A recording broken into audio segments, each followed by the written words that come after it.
You can leverage your personality, your brand, your voice, which is very authentic, and it's going to give permission and it's going to empower other people to be allowed to say the same things and feel the same things, and that is going to get the hucksters and the out of the industry. Too many thoughts on my mind, I can't sleep at night, so I just keep writing.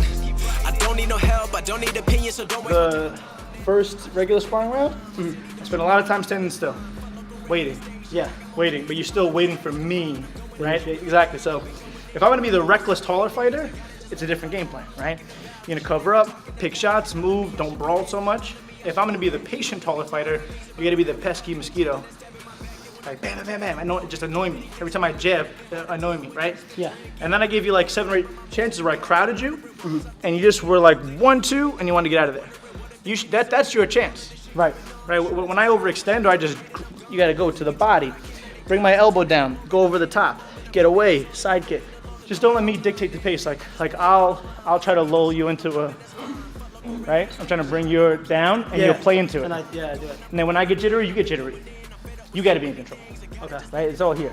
Right? So when I feel you get too like a little too confident with whatever you're doing, I'm like, great. Now I'm gonna really move, really be annoying and be really very defensive until you get frustrated because you're like, a second ago I had him. A second ago I was landing. Now I'm not landing. So a lot of it's like, I'll let you get your distance. It's like, cool, he thinks he has his distance, now I'm gonna change. Now you're gonna overextend. Right. So same thing the other way, right? Make me feel like I have this jab, maybe I do in the beginning. Like, cool, now I gotta take the jab away from him. Now you're gonna move, a lot of head movement. And instead of coming straight in, because it's easy for me to time that, maybe now you're gonna come in, go to the body, go underneath, move all the way to the side, throw a kick, go back. It's be annoying. I'm like, well, what is he doing? Yeah. You take it away from me. And then if I'm the frustrated one, that's when that's when taller fighter is gonna, like, when you put pressure, and I go back, this is what you want. Okay. But you gotta look for it, and when you see it, it just has to happen. Time to think. Yeah, it's not gonna be like, all right, I'm gonna throw 1, 2, and it's gonna be open.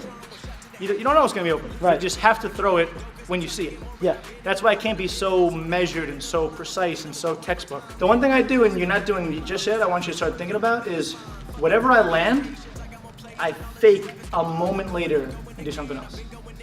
Okay. Right? So I land the front kick. The next moment is Okay. the next moment. Right. Because I know you're gonna react to that. Yeah, because it just hit me. Even if I say to you, ready? I'm gonna do it. Because you just reacted to it. You just got touched. Yeah. There's no way, it's very hard not to react to it. Then when I land that, I'm like, cool. Next thing I'm gonna do is, right, I'm gonna throw, whatever I just threw and landed successfully, the next moment I'm gonna use against you. Because Like a bait. exactly. If he's super aggressive and reckless, you're gonna cover up, you're gonna grab a little bit, you're gonna throw shots on the inside, you're gonna roll them off you, you're gonna pick your shots. You can't get flustered. You can't fall into brawling. Yeah, yeah. Right? Like I'm saying, I lull you into what I want you to do. Right. Right? So the tempo, the pace, like I did 4 or 5 different strategies in 4 rounds, and you bought into all of them. Yeah. You gotta do that. If you change your game plan and you really focus on the left hook with me, all of a sudden I'd be like, okay, can't go that way if you really commit. Right, yeah. I'd be like, okay, now I gotta go this way. Now you make me go that way for a little while, and then you go back to the right hand. Right. You gotta make me do what you want me to do. And Okay. I'm adjusting and reacting to what I feel you want. You gotta be your own person when you're in there, you know what I mean? Yeah. Like you have a pretty good balance of like defense, offense, aggression, calmness. So you just have to like adapt. Like you're not a one-dimensional fighter.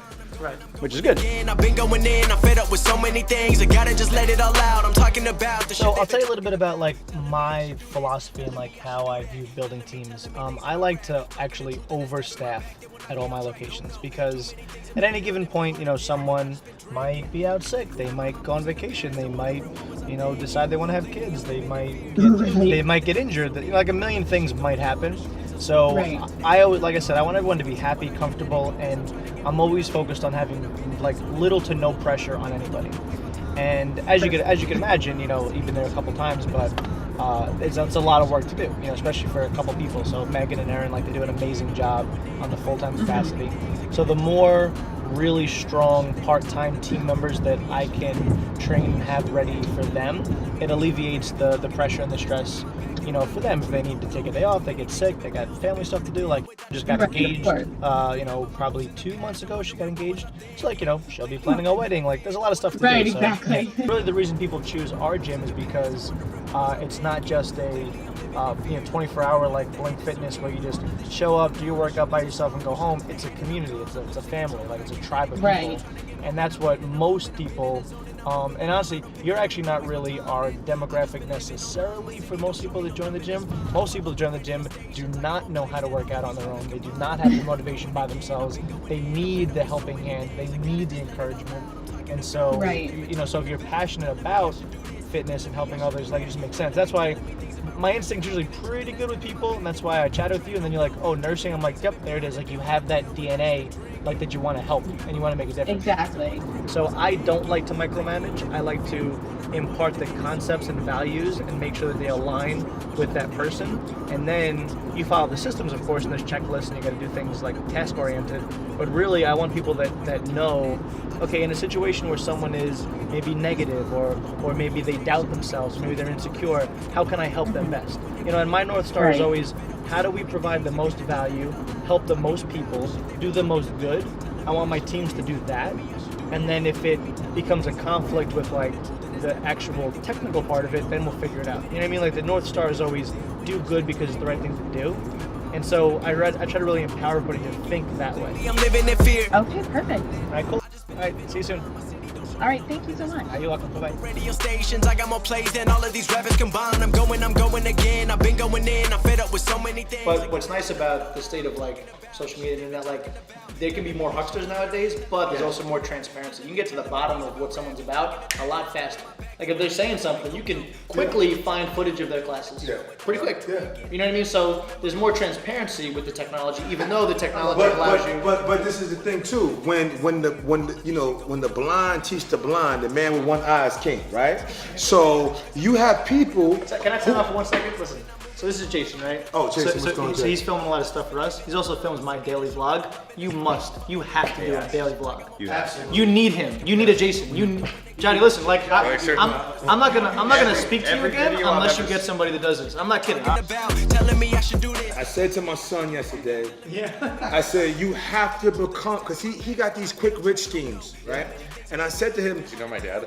yeah, I don't know. And I said to him, you have to become the thing that you want first before you get it. Because if you become it first, when it comes, you're ready for it. But if you want that thing and it comes to you before you're ready for it, you're gonna lose it. I said, it's just like a black belt. When I put a black belt on my student, he's already a black belt. I just have to let him go through the procedure to make it official. When you marry, when you engage, you already living the lifestyle of a married man, and then you just go through the actual procedure of making it official. You have to become the thing that you want before it happens, and people are waiting for it to happen before they become it. And you can't do that. You won't be ready for You that can't do opportunity. it. You gotta become a champion before. Listen, all the work that I do at a tournament, I used to just go like this. Like I said, I don't fight, I entertain. I'm just going out there to already prove to you what happened inside the dojo. Right? That's all I'm doing. I'm just going out there to show you what happened inside the dojo. I just want to show it to the world. Because you spend more time in the dojo than you do at a tournament. You only go to a tournament once a month, maybe twice. You in the dojo 3, 4, 5 days a week. So the person you became is in the dojo, and it reflects at the tournament. Biggest question he gets. Yeah, but I used to think to myself, I was like, because I always like I'm an entrepreneur at heart. Like I was just telling one of the girls, like at 12 and 13, I was on eBay and PayPal when it first came out, flipping laptops and video games. This is what I did. It's who I am. Yeah. But I was in martial arts too. I was always told you can't be a martial art to make money. Like if you make money, you're a bad person, right? Yes. I heard that forever until I found people like Michael and Gary, and I'm like, whoa, you can be a good person and you can build a business. But if it has to do with giving more value than you take. Yeah, absolutely. And so so Gary gave me permission in my heart to do what I am meant to do. You know what I mean? I'm fired up now. Like I love doing this now. Yeah, You know what I mean? That's why. So what I'm saying is, what you just said, that whole rant, which is well put and sincere and authentic, that would give how many hundreds of thousands of other martial artists, not even only just martial artists, the permission to feel that and be okay with that. And say it again, because you know how much of Gary Vee stuff I just keep regurgitating? Like a lot. That's why Nick always makes fun. He goes, dude, that's exactly what he would say. I'm like, I know, because I watch a lot of it. And then but I believe in the message. Yeah. So I'm like, I'm not going to change it because it should be my thing. No, that's Gary's quote, and I love it. You know what I mean? Absolutely. So just like you, I want to drive this home because you can leverage your personality, your brand, your voice, which is very authentic, and it's going to give permission and it's going to empower other people to be allowed to say the same things and feel the same things, and that is going to get the hucksters and the out of the industry.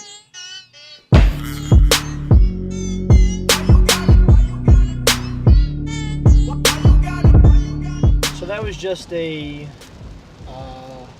3.5 hour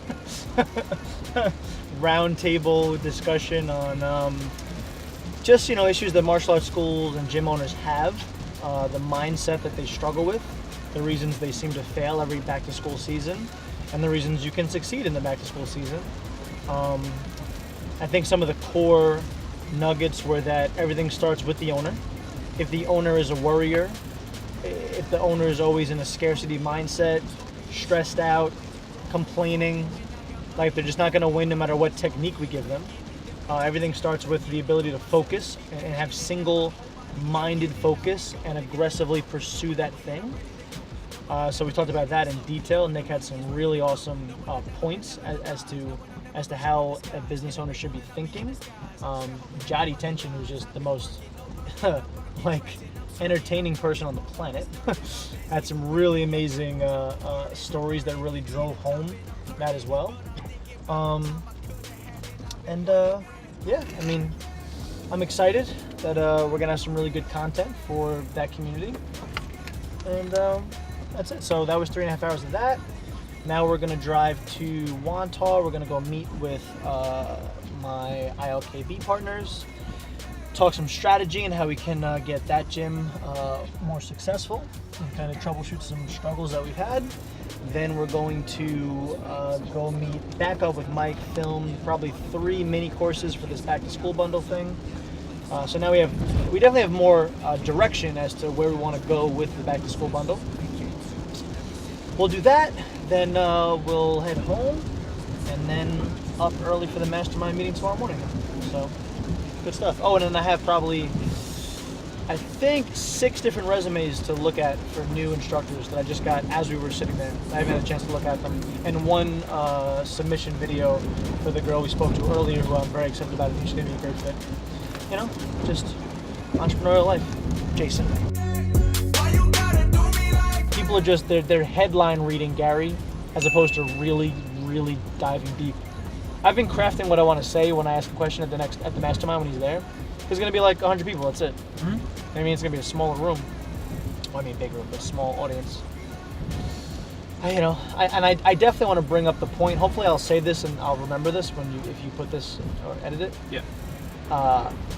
He's going to write that book called Perfectly Parented. And I really want to bring that up, I think that's going to be the game changer for his career. Because he's going to talk about how he was parented and how that's been his North Star. He's starting to get louder about it.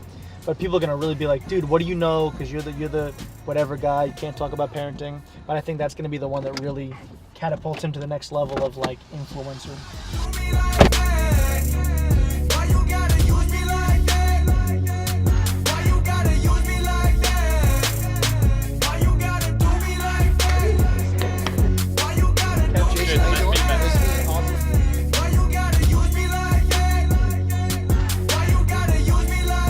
What's up, friends? How are you? Ed Turney here with my good friend Mike Ferreira.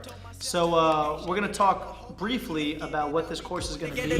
No one away and I'm ready to go. I'll wear the hat. Yes, that would be fun. Just the whole thing. Just change shirts. That'd be awesome. Like what? So fun. Or I try and be you and you try and be me. Right? Keep switching the names. Like, what's up? Do it. You're like, what I want to do is. See the top and I'm flirting, but I'm thinking about the time I could have had it. I've been Good day. How are you? Yeah. Just filmed a whole bunch of content for the martial arts business community. This package is going to be awesome. It actually might be out by the time this launches. That's episode. I don't know when you get your stuff done anymore, Jason. But good stuff. Just I think Mike just put up a cool video we did on early bird Facebook groups. That's awesome. We're on train tracks. That's weird. I have another meeting. A friend of mine. Tell me why you gotta do me like